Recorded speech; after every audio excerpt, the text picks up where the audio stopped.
মারুফ শান্ত স্বভাবের এক সাধারণ ছেলে, ভীতু। আমি পার পাবো। হঠাৎ পাহাড় কেঁপে উঠল।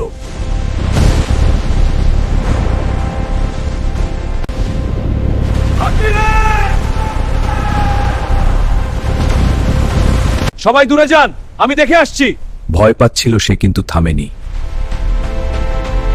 এই দৌড়ই বদলে দেবে তার ভাগ্য।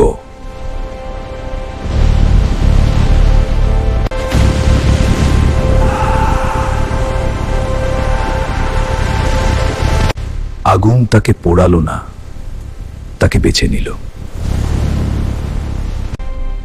এটা আমার ভেতরে জন্ম নিল নতুন শক্তি, আগুন দানব। এই শক্তি ধ্বংসের নয়, রক্ষার জন্য। কিন্তু আগুনের শত্রু জেগে উঠছে। পার্ট 2 আসছে।